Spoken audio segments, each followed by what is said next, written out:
사실 지금 유일하게 티빙이나 웨이브가 견디고 있는 건 그나마 이 한국 K 콘텐츠가 워낙 잘 글로벌로 만드니까. 잘 만들고 인기가 있어서 견디는 것이지 사실 한국 같은 시장 사이즈에서는 근본적으로 토종 OTT는 구조적으로 시장에서 살아남을 수 없다라는 것이 프랑스나 독일이 입증해주고 있는 사실이라는 거예요. 아.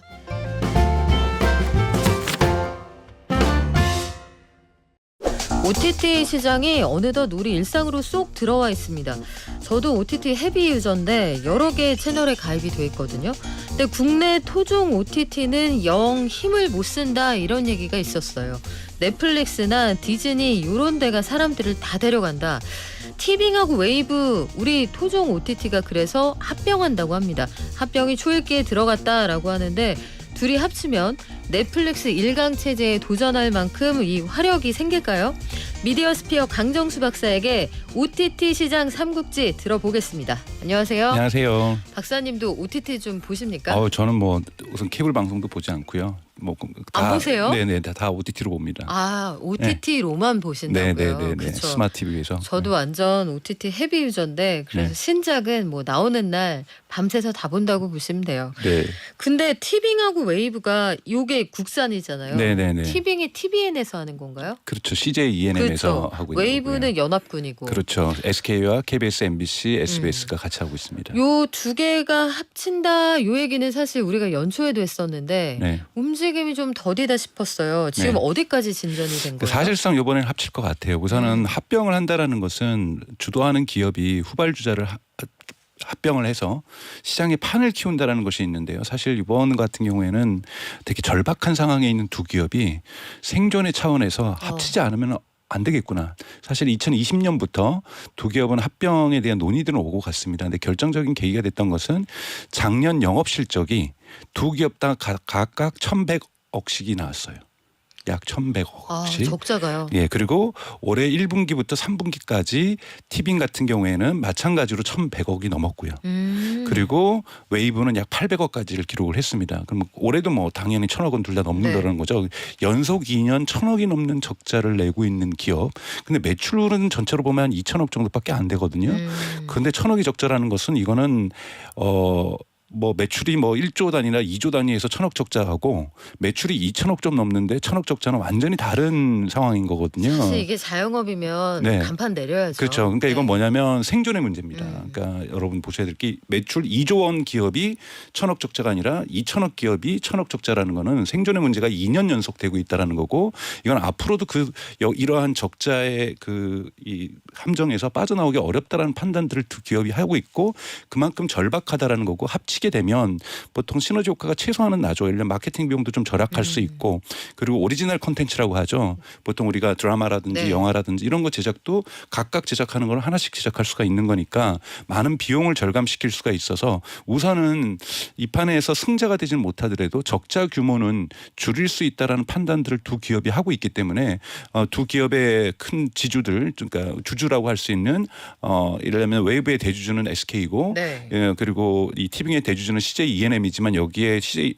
티빙 같은 경우에는 네이버도 들어가 있고 KT 진이도 들어가 있고 KT도 들어가 있고요. 그리고 이쪽에는 지상파 3사 KBS, MBC, SBS가 들어가 있는데 나머지 주주들도 대부분 동의하고 있어서 문제는 이제 공정위만 허락하면 되는 거죠. 왜냐하면 지금 넷플릭스가 현재 한국에서 점유율이 한 38% 되고 이 두 기업이 합병을 하면 30%가 됩니다. 그렇게 됐을 경우에 너무 점유율이 높은 거 아니냐라는 판단을 할 수 있는데 또 한국 정부가 토종 OTT를 정말 좋아하거든요. 그래서 토종 OTT는 살려줘야 된다라는 네. 생각들이 갖고 있기 때문에 아마 합병은 허락되지 않을까 승인되지 않을까 이런 판단을 하고 있습니다. 그리고 점유율이 비슷해진다고 해도 지금 그 안에 있는 라인업들이 네. 솔직히 말해서 넷플릭스가 센 걸 많이 가지고 있잖아요. 네네네. 고정팬도 많고. 네. 아니 이쯤에서 넷플릭스도 같은 OTT고 여기도 처음에는 그 비디오 대여점에서 시작했잖아요. 그렇죠. 예.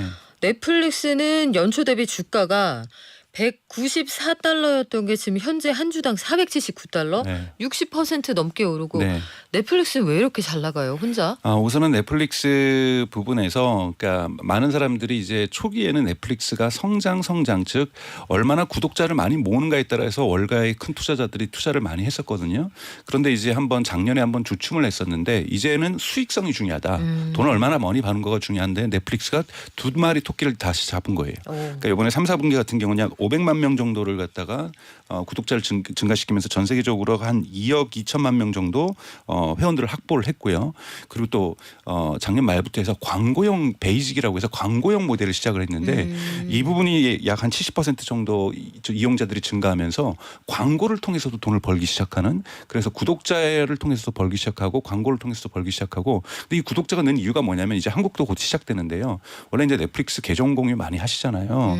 그거 다 한 집마다 내는 것이 아니라 누가 한 명 내면은 다 여러 팀들이 이걸 계정을 처음엔 그래도 된다고 했어요. 네, 지금도 네. 아직까지는 되고 있어요. 네. 되고 있어서 그걸 사실은 그 비용을 분할을 하면서 사실은 대단히 큰 저비용으로 보고 있었는데 넷플릭스가 사실은 작은 나라, 전 세계적으로 다른 나라에서 스페인이라든지 이런 나라에서 실험을 해봤더니 오히려 사람들이 저항하지 않고 계정을 더 만들더라는 거예요. 그 실험의 결과를 미국에다가 작년부터 적용을 했는데 그리고 올해도 이것이 적용되면서 폭발적으로 증가하더라. 그러니 이제 내년에는 한국도 적용을 하겠다. 이런 식으로 계속해서 계정 공유를 차단하면서 그다음에 만약에 이것이 부담되는 사람들은 광고 보면서 보세요.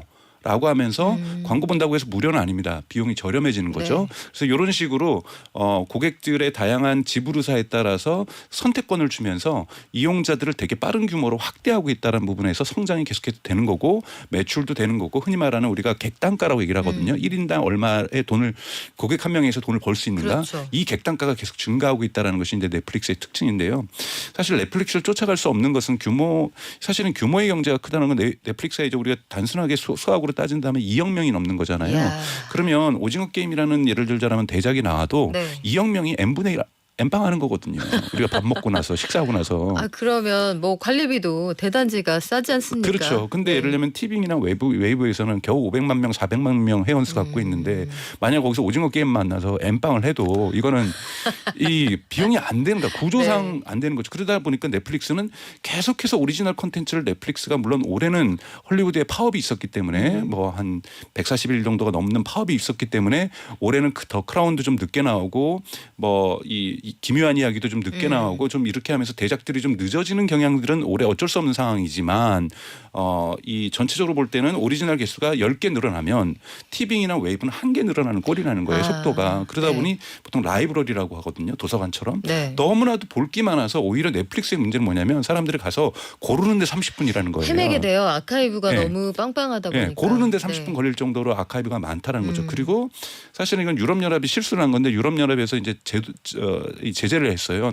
이거 너네 미국 방송 너무 헐리우드 문화가 유럽을 침투하면 안 되니까 유럽에서 장사를 하려면은 유럽에서 만든 콘텐츠가 30%라는 의무 할당제를 적용합니다. 옛날에 우리 그 한국 영화 반드시 스크린 쿼터처럼. 그렇죠. 스크린 쿼터처럼 이걸 제도를 했는데 이거를 갖다가 넷플릭스 입장에서는 매우 환영한 거예요. 웰컴. 그러면서 프랑스 영화 만들고 드라마, 스페인 드라마 만들고 네덜란드, 뭐 덴마크, 독일, 헝가리 뭐 다 만든 거예요. 네. 그러다 보니까 너무나도 다양해진 겁니다. 그러면 전 세계적으로 프랑스 영화 팬도 있는 거고 스페인 영화 팬들도 생기는 거고 종이의 집, 이 스페인 영화가 다시 또 한국으로 각색돼서 한국에서 다시 또 제작되기도 하고 그러니까 라이브러리가 제도적으로 규제에 의해서 더 많아진 겁니다. 그러다 보니까 이 다양성, 사실 네. 다양성은 되게 강력한 힘이거든요. 왜냐하면 넷플릭스 좋으라고 한 규제가 아닌데 네, 넷플릭스를 육각형으로 만들어줬네요. 그렇죠. 그러니까 네. 이런 다양성의 힘들을 넷플릭스는 그러니까 헐리우드 영화만 라이브러리가 풍부한 것이 아니라 그러니까 한국 영화도 수급을 하는 거고 그러니까 뭐 사실은 그것 때문에 한국의 많은 드라마나 영화들이 글로벌로 확산되는 또 기회도 맞게 됐잖아요. 그러다 보니까 이 오리지널 콘텐츠 같은 경우에서도 제작자들도 우선 넷플릭스에 먼저 공급을 하고 싶은 겁니다. 티빙이나 웨이브보다는. 근데 티빙이나 웨이브가 또 스튜디오 드래곤을 갖고 있고 MBC KBS에 대한 지배력을 갖고 있다 보니까 그나마 몇 개 여기 공급을 해주는 것이지 가능하다면 넷플릭스에다가 공급을 해서 세계적인 대작을 내서 수익성을 좀 더 높이려고 하는 것이 한국 콘텐츠 산업계의 또 이해관계이기도 하고 하고요. 이러다 보니까 점점 넷플릭스가 한국에서도 힘을 갖게 되는 거고 조금씩 시간이 지날수록 티빙이라든지 웨이브가 초라해지는 그런데 이제 그나마 티빙이 조금 그래도 강세인 이유는 2위 정도를 지금 쿠팡하고 해서 옥신각신하면서 사실은 2위를 하고 있는데 올해 사실은 쿠팡한테 뒤졌어요. 쿠팡이 2위를 했는데 티빙은 그나마 20, 30대 여성들이 좀 많이 보는 편입니다. 워낙 그런 예능 프로들이 좀 네. 있어서 그런데 웨이브 같은 경우에는 사실 전열이 깨졌어요. 원래 KBS, MBC, SBS가 합작을 해서 거기다 오리지널 콘텐츠를 네. 추가해서 한 건데 KBS가 여러분 KBS 플러스라는 앱이 있습니다. 그거를 보면은 무료로 요즘 여러분 모든 고려 거란 전쟁도 보실 수 있고요. 그러니까 무료로도 중요한데 로그인을 하지 않고서도. 아이고. 그러니까 KBS가 사실은 웨이브의 이 전선에서 일종의 한 발을 뺀 거죠. 돌아선 거예요. 네, 그러다 보니까 SBS, MBC의 콘텐츠만으로는 또 SBS 하거나 KBS도 어떻게 하면 요즘은 짱 봐가지고 넷플릭스에 내고 싶은 거예요. 눈치를 보아서. 네, 이러다 보니까 웨이브는 사실은 쇠락의 길을 걸어가고 있는 거고 티빙은 그 정도는 아니지만 적자폭이 큰 거고 그러니 사실상 웨이브를 안고서 풍부한 오리지널 콘텐츠를 좀 더 그러니까 풍성하게 만들고 이러면서 우선은 쿠팡하고의 대결 구도도 만들어내야 된다라는 그러니까 이제는 두 마리의 그러니까 두 군데에서의 적이 생긴 거죠. 전선이 확대됐네요. 그 내부의 그 적전 앞에서 또 분열도 있었고 네. 여러 가지로 쉽지 않은 상황 같은데 사실 전통적으로 지상파 3사가 가지고 있는 아카이브에 딱 여기서만 볼 수 있는 것들도 있는데 넷플릭스가 독식을 하면서 그쪽은 선순환이고 나머지는 자원이 말라간다. 네. 극단적으로 상황이 나뉘는군요. 쿠팡 플레이는 최근에 축구 중계를 통해서 이쪽이 좀 인기가 생긴다라고 하는데 이쪽은 어떻습니까? 그러니까 쿠팡 플레이를 보셔야 될 것은 여러분 쿠팡은 대단히 아마존의 전략을 따라하는 따라쟁이잖아요. 근데 그러면서도 근데 되게 훌륭한 전략들을 잘 따라하는 것도 저는 능력이라고 보고 있거든요. 네. 그러니까 쿠팡 플레이가 따라하고 있는 것은 아마존 비디오라는 겁니다. 아마존에는 아마존 프라임, 쿠팡으로 치면 쿠팡 와우가 그렇죠. 있는데요. 사실은 미국, 캐나다, 프랑스, 영국, 독일 이런 시장에서 아마존 비디오가 때로는 넷플릭스를 이길 때가 많습니다. 구독자 수가. 근데 예를 들자면 이것도 마찬가지. 여기는 같은 경우에는 우선은 아마존 비디오가 사람도 많지만 아마존 비디오를 보는 사람들은 아마존 프라임 회원이 돼가지고 아마존에서 구매율이 비아마존 프리미엄보다 두 배 이상 많거든요. 이게 가두리 양식이네요. 그렇죠. 만약에 쿠팡 와우를 하는 사람들이 로켓 배송들 이런 것들이 되기 때문에 제가 특정 브랜드를 여러분 칭찬하는 거 아닙니다. 쿠팡 와우를 하게 되면은 쿠팡 와우 하지 않은 사람보다 훨씬 더 쿠팡에서 구매가 많습니다. 그러면 이렇게 구매율을 높아진다는 건 쿠팡의 마진율이 높아질 수 있다라는 거고 이 마진율을 가지고서 보조금을 주는 것이 어디냐면 쿠팡 플레이인 거죠. 그리고 쿠팡 플레이에 축구를 보려고 해서 쿠팡 와우를 하는 사람들도 있고 쿠팡 와우를 보러 왔다가 축구를 보는 사람들도 있고 사실은 아마존 프라임을 따진다면 아마존 프라임 하면은 음악 서비스도 있어요. 네. 스트리밍 음악 서비스도 있거든요. 이런 식으로 그리고 전자책 대여 서비스도 있고 요즘은 미국 같은 경우에는 그래서 쿠팡 같은 경우도 쿠팡 이츠 배달 서비스 같은 경우 지금 10% 할인 서비스가 있잖아요. 다 미국에서 미리 시작을 한 거거든요. 그래서 쿠팡 같은 아마존 같은 경우 원 메디칼이라고 해서 의료 시스템이 안 좋으니까 의료비도 깎아줍니다. 그러니까 이런 식으로 번들링이라고 하거든요. 묶음 상품으로 팔아가지고 여러 가지 이유에서 여러 가지 각도에서 사람들이 여기 아마존에 매일 수밖에 없게 하는 것이 전략인데 쿠팡 플레이는 바로 그 전략 속에서 나온 거죠. 그러다 보니까 손실이 쿠팡 오리지널 콘텐츠를 만들어도 이거는 우리 손실이 아니라 쿠팡 와우를 운영하기 위한 비용이다라고 생각을 하는 거고 쿠팡 와우는 이익을 보고 있는 거거든요. 그렇기 때문에 여기도 일종의 n분의 1 구도가 있는 거예요. 넷플릭스는 전 세계에 있는 규모의 경제 이 회원들이 한국의 드라마에 대해서도 제작 비용을 n분의 1을 해주고 있는 거고 쿠팡은 이커머스가 n분의 1을 해주고 있는 거죠. 그러다 보니까 티빙하고 웨이브는 나홀로 순수하게 구독자만으로 오리지널 콘텐츠 비용을 대려다 보니 이거는 순수하다 이쪽은. 저작권 그러니까 이 제작비를 감당할 수가 없는 거고 적자가 천억씩 날 수밖에 없는 구조성을 갖고 있다라는 자, 겁니다. 그러면 우리 창의력 대장 강정수 박사님한테 물어볼게요. 네. 이게 수금이 되는 데가 늘어나야 되는 거 아니에요? 네. 전주가 있어야 한다. 네. 뭐 어디에서 좀 수금을 하면 좋겠습니까? 그러니까 사실은 이제 티빙이 이제 하고 있는 전략은 워낙 K 드라마라든지 K 영화, K 콘텐츠에 대한 글로벌 인기가 높다 보니까 동남아라든지 해외 진출을 이제 꾀하고 있는 거죠. 그래서 저는 우선은 승부수는 해외 진출에서 국내에서 웨이브랑 합병한다고 해서 저는 승부수가 날 거라 보고 있지 않습니다. 그러니까 티빙이 만약에 일본에서 어느 정도 승리를 한다든지 뭐 예를 들면 베트남이라든지 인도네시아라든지 또 가장 좋게는 중국 뭐 이런 데서 시장을 확대할 수 있다라면 n분의 1을 해줄 수 있는 n이 커져야 됩니다. 이 분모가 커져야 되는 거기 때문에 이 분모를 확대하려고 하는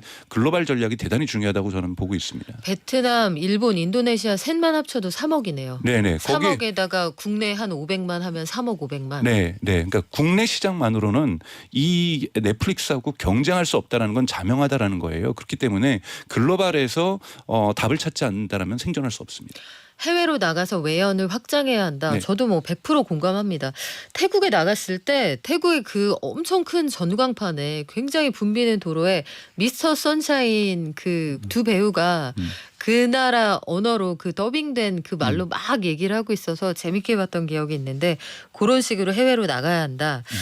자, 그러면 해외에서도 이렇게 OTT 서비스 때문에 그 국산 OTT 가지고 고민하는 그런 나라들이 있나요? 유럽이죠. 유럽이 가장 강력합니다. 유럽엔 예를 들면 프랑스 같은 경우 비반디라고 해서 글로벌 넘버 2 미디어 기업이 있고 그리고 이제 독일에는 베텔스만이라고 해서 대단히 큰 미디어 네. 기업들이 있는데 당연하게 넷플릭스가 들어올 때 전선을 쳤죠. 거기도 우리나라처럼 티빙이랑 웨이브 이런 걸 다 만들었는데 네. 사실상 망했습니다. 아, 그만큼 특히 이것이 미국 문화나 유럽 문화는 또 어느 정도의 동질성들을 가지고 있잖아요. 그렇죠. 그러다 보니까 더 파괴력이 컸고 그리고 그 파괴력이 큰데다 거기다가 한국 드라마라든지 일본 드라마라든지 뭐 이런 것까지도 볼 수 있다 보니까 넷플릭스의 강력한 라이브러리에 완전히 프랑스하고 독일에 있는 기업들이 전략적 실패를 하면서 사실 망합니다. 그래서 사실은 OTT 시장은 거기에는 아마존 비디오라고 하는 우리쪽으로 하면 쿠팡 플레이라고 하는 강력한 경쟁자가 있는데 독일 같은 경우는 작년 기준에서는 심지어는 아마존 플레이가 넷플릭스 구독자를 넘어섭니다. 아 진짜요? 네, 그러니까 이 정도로 강력하고 또 하나는 거기에는 공영 OTT라는 것이 있어요. 공영 OTT는 뭐예요? 그러니까 우리 식으로 하면 KBS가 한국에서 KBS도 시작하는 것도 사실은 독일이나 프랑스나 영국의 모델들을 따른 거거든요. 영국, 프랑스, 독일 같은 경우에는 공영 방송에서 로그인 없이 모두 다 풀어줍니다. 근데 되게 품질이 좋거든요. 예를 들면 우리 식으로 하면 EBS까지 결합되어 있어요. 네. 교육 내용도 있고 그다음에 예술도 있고 문화 다큐멘터리도 있고 저널리즘도 되게 풍부하고 드라마 제작들도 있고 영화도 있고 이런 부분들이 공영은 우리는 당연하게 시청률을 받았으니까 OTT에서 추가적으로 돈을 벌지 않겠다는 전략으로 해서 공영 OTT가 이 나라 발전해 있다 보니 민간 OTT는 그러니까 독일에서 만들어지는 거 프랑스에서 만들어지는 걸 가지고는 어떻게 이 서비스가 구성이 되지 않는 거예요. 그러다 보니까 몰락하는 경험들을 보여주고 있는 거예요. 그래서 사실 지금 유일하게 티빙이나 웨이브가 견디고 있는 건 그나마 이 한국 K 콘텐츠가 워낙 잘 글로벌로 만드니까. 잘 만들고 인기가 있어서 견디는 것이지 사실 한국 같은 시장 사이즈에서는 근본적으로 토종 OTT는 구조적으로 시장에서 살아남을 수 없다라는 것이 프랑스나 독일이 입증해주고 있는 사실이라는 거예요. 스페인이나. 그럼 우리 어쩔 수 없네요. 우리 지금 라이트급인데 헤비급으로 가야겠다 이런 생각이 들어요. 해외에 지금 옥타곤이 엄청 크고 여기 프로 아마추어 뭐 그 가드해주는 기여도 없고요. 우리 같이 붙으려면 몸집이 커져야 될 것 같습니다. 오늘 듣다 보니까 OTT 시장이 이게 만만치가 않네요. 내년도 시장 상황 어떻게 달라질지 내년에 우리 한 번 더 점검해 보기로 해요, 박사님. 네. 자, 오늘 말씀 여기까지 들을게요. 지금까지 미디어 스피어 강정수 박사였습니다. 고맙습니다. 고맙습니다.